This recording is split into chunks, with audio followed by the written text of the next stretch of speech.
Bonjour et bienvenue à toutes et à tous. Merci d'avoir accepté notre invitation pour cette webcast qui aura pour but de vous présenter les avantages de l'extension Creo Design Exploration. Je m'appelle Ronan, je suis ingénieur d'application au sein de l'équipe technique de ForCAD Group et je suis ravi d'animer cette présentation en votre compagnie. Voici le sommaire de ma présentation. Pendant les toutes premières minutes, je ferai un rappel sur les enjeux de l'entreprise industrielle et la stratégie que ForCAD Group propose. Ensuite, je vous présenterai notre sujet du jour, à savoir l'extension Design Exploration de Creo Paramétrique 3.0, que je vous présenterai en 3 parties. Celles-ci porteront dans un premier temps sur la création d'une session d'exploration, comprendre ce qu'elle contient, quel est son but. Je poursuivrai avec la gestion de cette session, comment on la termine, on la partage. Puis je finirai la présentation avec un sujet complémentaire qui permet de contrôler la propagation des modifications, plus particulièrement dans le cas d'un assemblage piloté par un modèle squelette. Enfin, nous conclurons cette réunion par un échange questions-réponses. On peut constater que les entreprises industrielles vivent aujourd'hui dans un contexte économique qui a fortement évolué ces dernières années. Cette planche montre notamment les nouvelles contraintes auxquelles l'entreprise industrielle doit faire face aujourd'hui, que ce soit au niveau de la complexité du produit qu'elle doit développer, la pression sur les prix et les délais qu'elle subit, ou l'internationalisation impose de nouvelles organisations. Les sociétés industrielles réagissent à ces nouveaux défis, notamment en structurant leur système d'information autour de 2 colonnes vertébrales que sont l'ERP et le PLM. C'est la raison pour laquelle, de manière cohérente, ForCAD Group propose une solution globale autour de 2 offres, ERP et PLM, tout en proposant une interface entre les 2 systèmes d'information.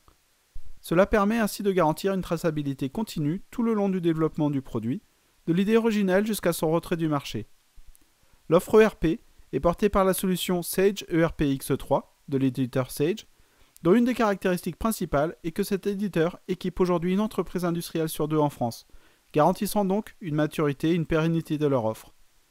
De la même façon, l'offre PLM est portée par l'éditeur PTC, société faisant partie des leaders mondiaux dans le domaine de l'édition, de solutions CAO avec la suite logicielle Creo et PLM avec les technologies Windchill.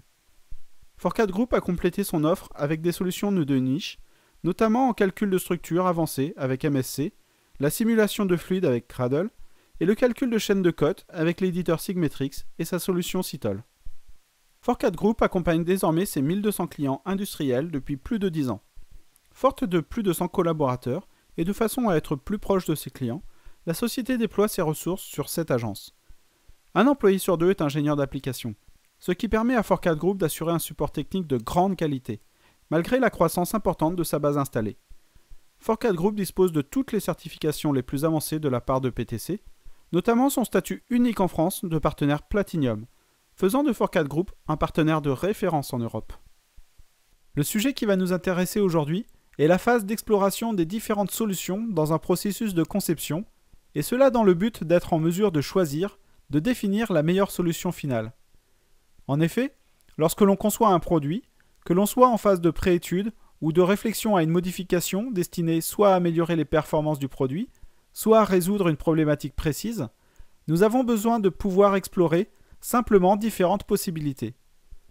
Dans un processus souvent complexe, au cours duquel nous avons besoin de tester différentes directions de conception, nous aboutirons à des impossibilités. Nous devrons parfois revenir en arrière, et parfois même, nous devrons récupérer des idées que nous avions écartées à un moment donné pour les reprendre, les faire évoluer, et ainsi de suite, afin d'arriver à une solution finale que l'on qualifiera comme satisfaisante.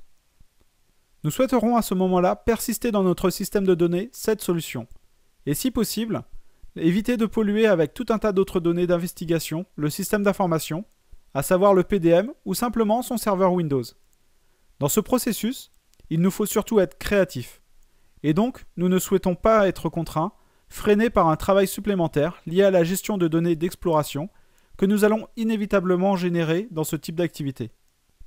Aujourd'hui, les concepteurs sont souvent amenés à dupliquer les différentes alternatives dans des dossiers spécifiques, en copiant dans le meilleur des cas uniquement les pièces qu'ils souhaitent modifier. Et en général, lorsque l'on travaille en dehors du PDM, nous avons tendance à copier la totalité du dossier pour simplifier la gestion des données.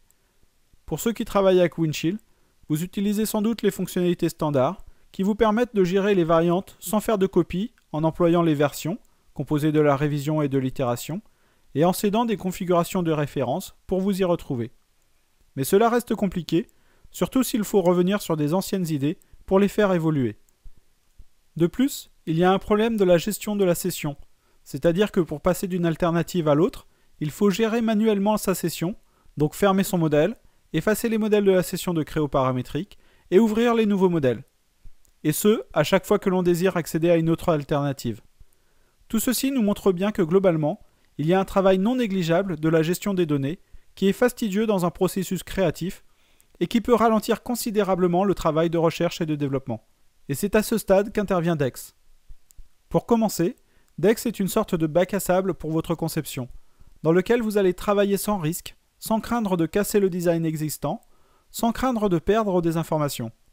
C'est une sorte de parenthèse dans votre conception. Vous pouvez ouvrir une session pour réfléchir, pour faire des investigations, et la fermer à tout moment. C'est une session qui va se rajouter à la session standard de créo paramétrique. Concrètement, voici comment cela se passe. Tout d'abord, quand vous créez une session d'exploration, vous créez par défaut une sorte de cliché du contenu de la session actuelle, que nous appelons point de contrôle. Ces points de contrôle correspondent à capturer les liens vers tous les objets qui sont présents en session, que ces objets soient dans le PLM ou sur le disque. Ce qui est vraiment intéressant, c'est qu'à partir de ce moment, quelles que soient les modifications que vous ferez, vous pourrez revenir en arrière à tout moment. Vous pourrez donc commencer à modifier les modèles et créer différentes alternatives. Vous capturerez ces alternatives avec ce que l'on appelle les points de contrôle ou checkpoints. À tout moment, vous aurez la possibilité, en un seul clic, de basculer d'un point de contrôle à l'autre. Vous le verrez dans la présentation, nous basculerons et le système gérera tout seul le remplacement en session des différents modèles. Il suffira d'activer le point de contrôle et tous les modèles qui ont été stockés dans ce point de contrôle seront remplacés pour vous en session. Et pour terminer, quand vous serez satisfait d'une alternative, vous pourrez tout simplement l'accepter, et donc accepter le point de contrôle, ce qui correspondra à appliquer tous les changements au modèle originel. Cette validation clora votre session d'exploration, et vous retrouverez la session régulière de créo paramétrique. Vous pourrez ensuite bien sûr intégrer ce modèle dans le PDM, naturellement en tant que nouvelle version de l'assemblage initial.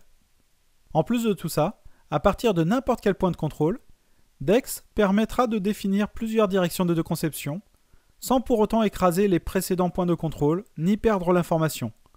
Cette capacité est très intéressante, puisqu'elle permet à la fois d'organiser, mais aussi de développer plusieurs idées en parallèle, et permet au concepteur d'être en mesure d'explorer un plus grand nombre d'alternatives de conception, ce qui augmente les chances de prendre la meilleure décision. Pour vous illustrer ce sujet, voici les grandes lignes de ma démonstration. Celle-ci se fera en 3 parties. Dans la première partie, je vous montrerai comment on crée une session d'exploration pour définir les différentes alternatives. Dans la deuxième partie, nous verrons comment on sauve cette session, comment on la persiste et comment on peut la récupérer. Sauver la session d'exploration, c'est sauver tout le travail de réflexion du concepteur. Il est donc intéressant de pouvoir la conserver et la récupérer à tout moment afin de voir ce qui a été fait. Et dans la dernière partie, nous aborderons des nouvelles capacités apportées par DEX en termes de contrôle de la propagation des modifications dans une conception, et plus particulièrement lorsque vous travaillez avec des modèles squelettes, et que vous propagez les références à l'aide de fonctions de partage d'informations, comme par exemple les copies de géométrie ou copies de géométrie externe. Nous verrons que cet outil permettra d'analyser graphiquement les impacts et de contrôler la manière dont on propagera les modifications, en utilisant, si on souhaite, une session d'exploration. Pour entrer un peu plus en détail sur la présentation de la première partie de la démonstration, je vais ouvrir un assemblage existant qui est un siège de bureau. Je vais créer une session d'exploration, y définir plusieurs alternatives de conception. Je vais pour cela créer des points de contrôle bien sûr. Et je vais vous montrer comment on bascule d'une alternative à une autre et comment on peut configurer la visualisation de cet arbre d'exploration que l'on obtient. Allons dans Créo Paramétrique 3.0 et ouvrons un assemblage existant sur mon disque qui est un siège de bureau. Sur ce siège, je décide de démarrer une session d'exploration car j'envisage plusieurs alternatives de conception. Donc je vais ouvrir ma parenthèse et pour cela, je passe par le menu de gestion de la session. Je la démarre et lui donne un nom, étude siège. J'ai également la possibilité de rentrer une description. Notez l'apparition d'un nouvel arbre avec par défaut un point de contrôle créé automatiquement. Ce point de contrôle, comme je précisais tout à l'heure, est un pointeur qui va pointer vers les différents objets qui composent l'assemblage. Il capture les positions sur le disque ou dans le PDM. À partir de là, je vais commencer à faire des modifications. On va commencer dans un premier temps par quelque chose de simple, une modification dimensionnelle. Je vais modifier la hauteur du bras. L'idée est de créer une alternative de conception avec la coudoir du siège à une hauteur de 250. Je vais capturer cette information au sein d'un point de contrôle que je peux créer soit en double-cliquant sur cette ligne, soit en cliquant parmi les icônes de la barre. Donnons-lui un nom. Nous pouvons aussi compléter d'autres champs tels que les mots-clés qui seront utiles pour chercher un groupe d'alternatives et un espace pour rajouter un commentaire. Maintenant que j'ai deux points de contrôle, voyez comme il est simple de revenir sur une alternative de conception et notez que le système gère automatiquement le remplacement en session des itérations du bras qui ont été créées. Continuons cette fois avec une modification plus conséquente puisqu'il s'agit de modifier l'accroche du bras sur la partie arrière. Je vais commencer par modifier la tôle qui supporte le dossier en y rajoutant un trou. N'étant encore qu'à un état conceptuel, je me préoccuperai de la méthode d'assemblage finale plus tard et ce trou symbolisera la position de fixation. Retournons à l'assemblage pour cette fois-ci travailler sur le bras. Ce tube cintré est modélisé par une fonction de balayage le long d'une trajectoire à deux directions. Je redéfinis le premier profil, enlève la géométrie obsolète et recrée la nouvelle en sélectionnant à la volée le centre du trou comme référence. J'ajoute un congé, puis applique le schéma de cotation.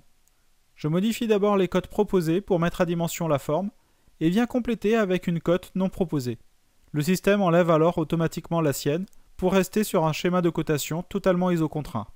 Notez que toutes les actions se font par menu contextuel et ce jusqu'à la validation de l'esquisse afin d'accroître la productivité. J'ai défini la première esquisse du bras, donc bien sûr, étant donné que le deuxième profil est enfant de ce premier, sur lequel on vient de détruire de la géométrie, il passe en échec de régénération. De toute façon, je vais changer le plan de travail et venir dessiner sur l'orientation de dessus. Je vais enlever toute cette géométrie inutile et attraper les références du modèle qui m'intéressent, à savoir la face de la tôle, bien sûr l'axe du trou, et je vais prendre également l'extrémité de l'esquisse précédente, et je vais dessiner la forme de mon bras. Celle-ci est composée d'un premier trait, suivi d'un arc de cercle, puis d'un trait s'alignant avec l'extrémité de l'esquisse 1. Appliquer des contraintes géométriques fait diminuer le nombre de contraintes dimensionnelles. Je modifie la valeur de l'arc et je valide. Voilà, j'ai de cette manière créé une deuxième variante de la fixation des accoudoirs. Donc j'ai vraiment une conception différente et je vais bien sûr la conserver en créant un point de contrôle et en disant que c'est l'accoudoir avec fixation arrière. Cette fois encore, on peut revenir à tout moment sur un précédent checkpoint, comme par exemple celui initial, le point de contrôle avec les bras surélevés, et maintenant on a le point de contrôle avec les bras fixés sur l'arrière. Vous avez vu que j'ai persisté ma modification en créant un point de contrôle. Mais j'aurais très bien pu mettre à jour le point de contrôle précédent. D'ailleurs, si je change uniquement la couleur de ces pièces, je peux créer un nouveau point de contrôle siège couleur Forcade, mais je peux très bien dire aussi que je mets à jour ce point de contrôle, fixation arrière, et il va prendre en compte cette modification. C'est le principe du cliché. C'est un peu comme quand on fait de la cotation 3D, on va créer des clichés et on les met à jour quand on fait des modifications ou on en crée d'autres. Voilà, donc j'ai fait des alternatives, maintenant je vais faire quelques autres modifications, cette fois-ci en créant des branches de conception. Donc pour illustrer cette méthode, j'ai activé l'alternative avec le bras plus haut. Et depuis cette alternative, je vais faire des variantes, comme par exemple augmenter la largeur de l'embase. J'applique cette modification très rapidement depuis l'assemblage, et la sauvegarde dans un nouveau checkpoint, que l'on va naturellement appeler embase plus large, puis j'ajoute sa nouvelle valeur en mot-clé. Je retourne à l'alternative précédente pour cette fois créer une deuxième branche avec par exemple 6 roues au lieu de 4. Je viens chercher la répétition en question et modifie le nombre d'instances. Créons ce nouveau point de contrôle baptisé 6 roues et constatez que l'arbre d'exploration part vers plusieurs branches. De cette manière, vous pourrez aisément structurer vos idées et les cumuler. Ici, je suis parti de l'accoudoir surélevé et j'ai ajouté une alternative avec 6 roues et une autre avec une embase plus large. Mais j'aurais très bien pu rester dans l'embase plus large pour ajouter les 6 roues par exemple. Donc vous structurez vos alternatives. Si j'active le dernier point de contrôle, je pars bien de cette idée pour cette fois modifier la forme des branches de l'embase, que je persiste dans un nouveau point de contrôle. Et je peux revenir à tout moment sur les configurations précédentes. Donc pour l'instant, nous sommes toujours dans la parenthèse, nous sommes toujours dans la session d'exploration. Sachez aussi que l'on peut personnaliser cet arbre d'exploration. Par défaut, Toutes les alternatives sont visibles, mais vous pouvez très bien filtrer pour ne voir que le chemin de la branche active par exemple, ou encore organiser par ordre de création chronologique les alternatives. En tête de l'arbre, vous avez un moteur de recherche qui peut être très utile lors d'une structure complète de variantes. Et puis rappelez-vous, à la création d'un point de contrôle, vous pouvez renseigner des commentaires mais aussi des mots-clés.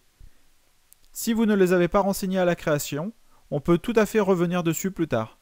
Ils pourront être utilisables par la recherche, mais aussi rester visibles dans une colonne de l'arbre d'exploration. Voilà pour la première partie de ma démonstration. Retournons au diaporama pour notre deuxième sujet. Alors avant de commencer la deuxième partie de ma démonstration, qui consiste à vous montrer comment on sauve et comment on récupère une session d'exploration, nous allons parler ici du contenu de cette session. Par défaut, quand on démarre une session d'exploration, comme je l'ai dit tout à l'heure, aucune sauvegarde n'est faite du modèle initial. On ne garde que des pointeurs vers les fichiers, qu'ils soient dans l'espace de travail, dans un répertoire de travail ou n'importe où sur le disque. Si nous commençons à faire des modifications, chose que je viens de faire dans ma première partie, j'ai modifié des cotes, j'ai changé la forme de l'embase, j'ai modifié la pièce de tôle derrière en y ajoutant un trou, et bien si nous faisons des modifications, seuls les modèles modifiés seront stockés dans les points de contrôle. Ce qui paraît logique, puisque quand on travaille sur un gros assemblage, ce serait dommage de tout stocker alors que seulement quelques pièces sont modifiées. Quand on rajoute un composant, cela consiste à modifier le fichier d'assemblage. Donc le système va stocker dans le point de contrôle un pointeur vers le nouveau composant, qui lui n'est pas modifié, donc c'est juste un lien, et il va stocker le fichier d'assemblage qui lui est modifié. Une fois la session prête à être clore, car nous avons identifié un design intéressant, eh bien on va l'accepter. Nous le verrons tout à l'heure, on accepte l'alternative. Et dans ce cas, le modèle originel est mis à jour avec le contenu de l'alternative choisie. Bien évidemment, seuls les modèles modifiés sont mis à jour, les autres composants restent inchangés. De plus, toute la session, tout le travail de réflexion, est stocké dans un fichier unique avec une extension TMZ. Ce fichier est crypté et compressé. Par défaut, seuls les modèles modifiés sont stockés dans le TMZ, afin d'obtenir une taille minimale du fichier et aussi éviter les conflits, surtout si les modèles originels sont dans le PDM. Ceci dit, il y a quand même une option qui permet de sauvegarder la totalité de la session d'exploration dans le fichier TMZ, et cela dans le but de partager cette session d'exploration avec un autre utilisateur, pour pouvoir prendre une décision, qu'il nous aide à développer une idée, ou pour faire une revue de conception par exemple. Si l'utilisateur a le même accès au file system que vous, vous pouvez utiliser l'option par défaut. En revanche, s'il a un accès différent au fichier, ou simplement un accès unique vers un autre système d'information, dans ce cas, vous devez utiliser l'option backup complet pour vous assurer qu'il puisse bien remonter tous les assemblages. Venons-en à la deuxième partie de cette présentation. Nous allons voir comment on enregistre une session d'exploration, nous verrons le comportement par défaut, le comportement avec option, nous verrons comment récupérer cette session une fois enregistrée, et nous verrons comment on accepte une alternative. Revenons à Créoparamétrique. Je suis toujours dans ma session d'exploration avec mes différentes hypothèses de conception. Vous avez la possibilité de sauver votre session d'exploration, donc dans un fichier TMZ. Vous retrouvez le nom étude siège, qui est le nom renseigné à la création de cette session. Maintenant que cette exploration a été sauvée, je suis en mesure de quitter la session. Du coup, regardez, je récupère exactement mon assemblage au début de la session d'exploration, l'assemblage initial que j'ai chargé pour faire une exploration. Je vais sortir de cet assemblage et je vais effacer les objets en mémoire. Maintenant, supposons que je veuille récupérer tout ce travail d'investigation. Eh bien, je vais non pas ouvrir l'assemblage, mais ouvrir la session d'exploration que l'on a nommée étude siège. N'étant pas en mémoire, il me demande de charger l'assemblage A, et il va appliquer tous les changements par rapport au point de contrôle que j'avais créé tout à l'heure. On retrouve ma session d'exploration telle qu'elle, exactement comme je l'avais terminée, et je suis positionné sur le même point de contrôle. J'applique une modification que je mets à jour dans un point de contrôle. Je peux enregistrer de nouveau cette session, ou l'exporter complètement avec tous les modèles par le biais de ce bouton. Dans mon cas, je souhaite appliquer cette solution à mon assemblage. Pour cela, il nous suffit simplement d'accepter le checkpoint. Notez la fermeture de l'arbre d'exploration, tout en conservant l'alternative active. Il ne me reste plus qu'à sauvegarder ces modifications pour conserver la nouvelle version de l'assemblage. Refaisons le test de vider la session pour ouvrir le siège et constater sa mise à jour. Repassons au diaporama pour voir la suite du sujet. Tout ce que je vous ai montré jusqu'à présent était hors PDM. Mais maintenant abordons ce sujet. Comment cela fonctionne quand on est connecté à Windchill? Cette présentation explique bien le mécanisme. Vous avez au plus haut niveau les versions du PDM, A1, A2. Cela signifie que nous sommes en version A2 dans le PDM à cet instant. En dessous, vous retrouvez la session créoparamétrique. Et comme un travail de conception, et on parle bien de conception mais toujours pas de session d'exploration, a été démarré, une évolution a été enregistrée. Celle-ci est schématisée par la sous-version A.2.1. À un moment donné, nous voudrions explorer plusieurs idées en parallèle, ou bien nous voyons arriver de grosses modifications, des modifications radicales, que nous souhaiterions tester en toute sécurité avant de travailler vraiment sur le modèle réel. Donc c'est à cet instant que nous allons démarrer une session d'exploration. Dans cette session d'exploration, vous voyez que le système génère automatiquement 2 points de contrôle et non pas un comme tout à l'heure. Le premier s'appelle point de contrôle d'entrée. Il contient toutes les itérations qui ont été créées dans la session, qui représentent exactement ce que j'ai à l'écran, ce que j'ai déjà modifié. Et vous avez un autre qui s'appelle pré-modifié, qui pointe sur la dernière version qui était dans le workspace. Et de cette manière, je vais déjà pouvoir revenir en arrière très facilement en changeant de checkpoint, sans vider mon espace de travail, à la version de départ.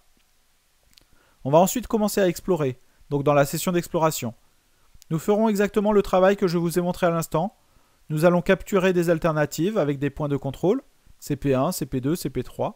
Ensuite, quand nous serons prêts à prendre une décision, nous accepterons le point de contrôle comme je vous l'ai montré juste avant. Cela nous ramène à la session régulière de créoparamétrique, ce qui va générer un fichier TMZ et un fichier à la sous-version A.2.3. Au passage, quand on est dans la session d'exploration, on peut uniquement télécharger, ouvrir et récupérer des objets. Il est absolument impossible de charger et d'intégrer, ni même de sauvegarder sur le disque. Il faut d'abord accepter un point de contrôle, accepter une alternative pour revenir à la session régulière de créoparamétrique pour pouvoir le faire. C'est une restriction qui a été mise en place pour éviter de mélanger les données qui sont dites expérimentales et les données qui sont réalistes. C'est une sécurité. Alors une fois que nous avons choisi le modèle, nous allons simplement l'intégrer et passer de la sous-version A.2.3 en session à la version A3 de l'assemblage. C'est exactement ce que j'ai fait tout à l'heure hors PDM, mais cette fois-ci intégré à Windchill. Il est alors possible, et je dirais même conseillé, de conserver le fichier TMZ en le rattachant au contenu secondaire de la précédente version, à la version dont on est parti pour faire l'exploration. Ici, nous avons exploré la version A2 pour générer une solution A3. Donc nous stockerons ce TMZ en contenu secondaire de la version A2. Archiver cette session d'exploration peut être utile pour revenir en arrière sur un travail d'exploration, pour faire des revues de conception, pour partager ses idées, ses réflexions à d'autres personnes, mais ça peut aussi servir à documenter le processus de décision, expliquer pourquoi nous sommes passés d'une solution à l'autre et quelles étaient les différentes alternatives. Maintenant, nous allons aborder un autre sujet qui est le contrôle des mises à jour. L'extension Design Exploration apporte un certain nombre de nouvelles capacités qui vont permettre de contrôler et d'explorer très précisément la propagation des changements avec une analyse graphique des impacts. Lorsqu'un assemblage est piloté par un modèle squelette, nous répercutons les références du squelette aux différents composants avec des copies de géométrie.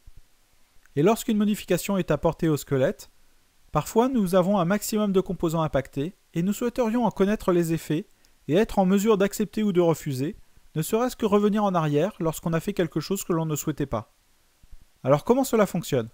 Dex donne la possibilité, pour chacune des solutions de partage de données qui sont dans les pièces, des copies de géométrie par exemple, de définir la manière dont elle va se régénérer en cas de changement. Par défaut, le comportement est automatique, donc c'est-à-dire que quand vous régénérez, tout se régénère. Mais vous pouvez demander une mise à jour manuelle ou bien une indépendance, chose qui existe déjà. Et maintenant, nous allons pouvoir demander une mise à jour manuelle avec notification. Nous serons donc informés du fait que certaines fonctions, certaines copies de géométrie seront périmées. Cette information se situera dans le centre de notification, mais aussi dans l'arbre du modèle. Après, vous allez pouvoir prévisualiser graphiquement l'impact du changement sur toutes les pièces. Concrètement, vous pourrez isoler pièce par pièce la copie de géométrie et la partie du squelette qui correspond, et vous verrez la forme modifiée et encore celle inchangée dans un code couleur que vous définirez. Vous pourrez isoler ces formes et si besoin, après validation de votre part, les mettre à jour. Et surtout, si le doute persiste, vous pourrez à tout moment démarrer une session d'exploration pour étudier l'impact, pour voir comment les modifications vont se faire, et vous allez pouvoir accepter ou revenir au point d'entrée.